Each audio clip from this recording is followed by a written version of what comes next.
안녕하세요. 제주 킴스입니다.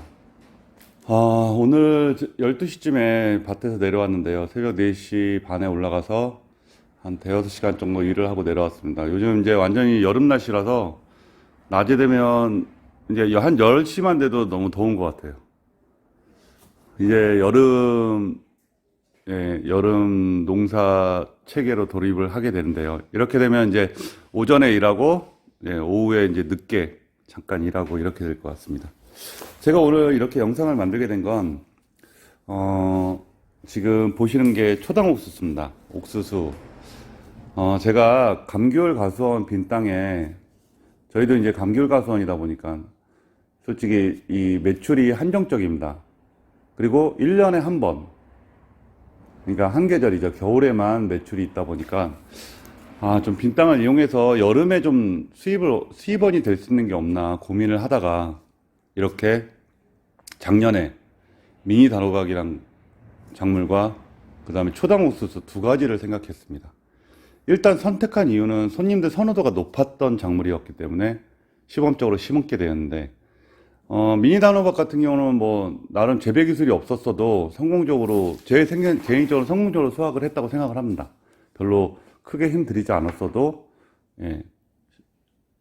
했는데 초당 옥수수는 몇 개 수확을 못했어요. 뭐 비료에도 문제가 있었던 것 같고 뭐 여러 가지 좀 일이 있어서 제대로 못했고, 특히 이제 중간에 초당 옥수수를 안 되겠다라고 생각한 이유가 하나 있었습니다. 뭐냐면 그냥 저는 그때 개인적으로 옥수수라는 게 그냥 대 하나에 뭐 한 두세 개 열리면 따면 되겠다 이렇게 생각을 했었습니다. 근데 그게 아니더라고요. 이 옥수수가 상품이 만들어지고 알이 꽉 차는 상품이 만들어지려면 대에 한 개만, 뭐 많아도 두 개만 키우고 나머지는 다 잘라내야 된다고 하더라고요. 그래서 개인적으로는 그냥 생각을 해보시면 호박은 주렁주렁 열리는데 이 초당 옥수수는 한 개만 열려야 된다고 하면 어떤 걸 심겠습니까? 당연히 같은 땅이면 미니 단호박을 심지 않을까 싶습니다. 그래서 작년에 그렇게 이런저런 얘기를 듣고 올해 미니 단호박을 심게 됐고 초당 옥수수는 솔직히 포기를 했었습니다. 그래도 혹시나 그러니까 내년 봄이죠. 내년 봄에 한번 심어 볼까라는 마음도 좀 있어서 올해 서쪽에 계신 형님한테 조언도 듣고, 또 두 번째는 이제 수학철이라서 가가지고 일도 도와드리면서 좀 공부를 좀 했습니다. 그리고 평소 우리 귤 드시는 우리 고객님들한테 제가 초당 옥수수를 소개를 했었어요. 많은 양은 아니었습니다. 왜냐하면 옥수수 치고는 단가가 좀 있다 보니까 많은 양의 주문은 아니었지만 거의 한 4,000개 정도를, 이 옥수수 한 개당으로 쳤을 때 4,000개 정도를 배송하게 됐습니다. 근데 배송하고 나서 한 일주일 동안 정말 피를 말린다고 할까? 스트레스가 많이 받았습니다. 그 이유를 지금부터 말씀드릴 텐데요. 지금 이거는 어저께 제가 저녁에 가서 따온 겁니다. 일단 옥수수 귤만 따던 제가 옥수수를 딸라니, 일단 형님 얘기로는 보고 크고 그 다음에 통통하고, 그러니까 빵이라고 그러죠. 통통하고 그 다음에 만져보고 비는 곳이 없는 걸 따라, 이런 식으로 얘기를 하더라고요. 그래서 따왔죠, 나름. 손으로 만져보니까 잘 모르겠더라고요, 이게. 껍질이 여러 겹이라. 근데 배송이 한번 이루어지면서 속이 빈 옥수수들이 발견이 됐었습니다. 뭐 제가 그런 걸 보내려고 했던 게 아니었고, 지금 보시는 것처럼 손님들이 이해를 못 하시는 경우도 있었죠. 그걸 지금부터 말씀드릴 텐데요. 첫 번째는 초당 옥수수를 제가 지금 깠는데요. 지금 보시는 것처럼 초당 옥수수가 이렇게 있으면 노랗잖아요. 노란데 이 초당 옥수수 특징이 이 끝부분이 수정이 잘 안 된다고 하더라고요. 그래서 그 윗부분은 거의 없는 것처럼 비어 있습니다. 이러니까 이게 상품성 가치가 없어 보이는 겁니다. 그래서 보통 저희가 5일장에 가서 제가 한번 또 공부를 했는데, 5일장에 가니까 이 상인들은 여기를 잘라내고 팔더라고요. 예, 까서 여기 잘라내고. 왜 있으면 상품성 없어 보이니까. 근데 그리고 나서 인터넷으로 여러 군데를 봤는데도 여러 군데 보니까 다 이런 식으로 노란색이 돼 있는 것들이 많더라고요. 사진으로는. 형님한테 노란색이 많던데 이게 품종이 그래서 그런 거 아니냐 그랬더니 그게 아니라 너 같으면 안 그러겠냐. 상품을 파는데 이왕이면 꽉 찬 거를 골라서 안 되는 건 아닌데 예를 들어 10개 중에 8개 정도는 그런 식으로 수정이 안 되는 경우가 많다. 뭐 8개나 7개 정도는 수정이 안 되는 경우가 많다라고 얘기를 하는데 좋은 거를 사진 찍어서 올리지 않겠냐. 라는 얘기를 하더라고요. 그건 뭐 맞는 얘기니까. 첫째는 제가 그 초당수 재배를 고민하는 이유는 뭐냐면 첫째는 나무 대 하나에 하나만 열려야 된다는 게 좀 그랬습니다. 물론 개당 단가가 좀 있긴 한데 그래도 직거래하는 입장에서는 많아봐야 한 1,500원 선이거든요. 개당 1,500원. 근데 이게 문제가 호박은 몇 개씩 열리지만 이거는 대 하나에 하나만 열린다 그러면 대체 몇 개를 심어야 모종 몇 개를 심어야 될까 이런 고민을 하게 됩니다. 그 형님네도 한 개 재배한 데가 있고 2개 재배한 곳이 있더라고요. 제가 확인을 해보니까 한 개 재배한 곳은 좀 좋았습니다.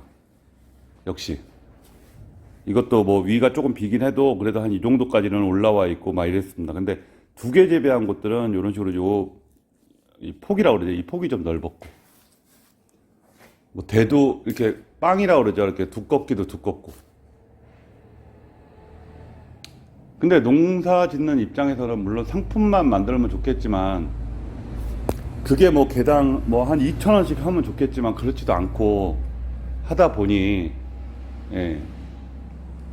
무엇보다도 일단 손님들이 초당수수 위 끝부분이 이렇다는 거를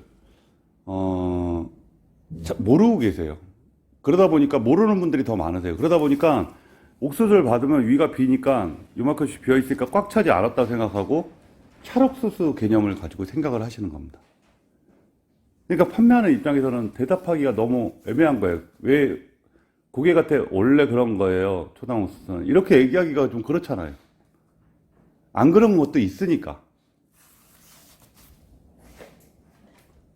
그래서 그동안에 뭐 귤을 잘 드셨던 분들이라서 이해해주고 넘어가셨는지 모르겠지만 몇 번 컴플레인이 들어왔을 때는 항상 윗부분이 없는 것, 때로는 이 손으로 만져보다 보니까 이쪽 부분이 수정이 안 돼가지고 이런 식으로 된 것들이 이렇게 쭉 이렇게 좀 분포되어 있는 경우도 있었습니다. 제일 또 두 번째 문제점이 이게 이 상태에서 손으로 다 만져보고 해야 된다는 겁니다. 손으로 만져보고. 그래서 그 형님은 여기 이제 줄기를 치면서 이게 껍질을 몇 개 내면은 좀 더 손 감각이 돌아오니까 그 감각으로 하시더라고요. 근데 저도 마찬가지로 처음 보낼 때는 그렇게 했어요. 근데 만져보니까 알이 있어요. 이거 같은 경우도 껍질 아니지만 만져보면 알이 보여요. 느껴져요. 근데 문제는 까보면 이런 상태가 많다는 거. 전체적인 건 잘 모르겠지만 그래서 솔직히 지금은 초당수수에 대한 재배 여부를 솔직히 좀 생각을 많이 하는 편입니다. 내년을 대비해서 하는 편입니다. 심을까 말까라는 만약에 심는다면 정말 하나만 키우는 재배를 해야 될 것 같고 근데 땅은 좁고 그렇다고 생각을 해보면 그 땅에다가 미니 단호박을 심으면 더 많은 수확량을 볼 수가 있고 수입을 볼 수가 있는데 초당옥수수도 또한 장기적으로는 괜찮을 것 같기도 하고 근데 이런 부분이 제일 어렵더라고요. 그래서 혹시나 이 영상 중에 일반 소비자분이 보신다면 초당옥수수 중에는 이게 파츠가 아니라 이렇게 윗부분이 수정이 안 된 곳들이 많습니다. 그러니까 이게 이제 상품성 가치가 없다 생각하지 않으셨으면 좋겠고 이제 재배를 하시는 분들은 좀 생각을 많이 해보고 하셨으면 좋겠어요. 저도 생각을 많이 하게 되더라고요. 쉽지 않는, 일정은 똑같잖아요. 호박을 키우는 거나, 예를 들어서 호박을 키우는 거나 옥수수 키우는 거 다 농사로는 똑같은데 수확량으로는 어떨지. 맛있기는 맛있습니다. 아삭아삭하죠. 이거는 쫀득함은 없어요. 아삭함이 있죠. 그래서 사람들이 과일 같다고 그러죠. 또 앞으로 향후 어떻게 될지는 모르다 보니까 솔직히 고민은 좀 됩니다. 일주일 동안 배송하고 나서 일주일 동안 걱정을 많이 했습니다. 한두 번 컴플레인이 들어오면서, 왜냐하면 속을 까보지를 못했으니까, 손으로만 봤으니까 더 많은 게 갔으면 어떡하지 막 이런 고민도 했고, 솔직히 뭐 단가가 있어서 그랬는지 아니면 그런 부분들이 많이 나타나서 그랬는지 재주문이 거의 없었다고 봅니다 지금. 그래서 어제는 좀, 오늘도 한 50박스 정도 보냈는데요. 한 1000개 정도 보냈는데, 좀 신중하게, 좀 오래 걸렸어요, 따는데. 예, 만져보고. 너무 많이 이렇게 주물러 봐도 안 된다 하더라고요. 주물러 봐도 안 되고, 떨어뜨려도 안 되고. 예. 하여튼, 제가 오늘 이렇게 영상을 만들게 된 건 아까 말씀드렸던 것처럼 혹시 재배를 하시는 재배를 생각하고 계신 저처럼 초보이신 분들은 좀 많이 생각을 해보시고, 여러 가지 계산을 해보시고 하시는 게 좋을 것 같아요. 맨날 그런 영상들이 많잖아요. 재배는 빈 땅을 놀릴 수는 없으니까 재배하고 나중에 돈이 안 되거나 이런 경우들이 되게 많잖아요. 그래서 오늘 그런 분들께 직거래 하는 데 있어서의 문제점과 또 수확하는데, 뭐 재배하는 거야.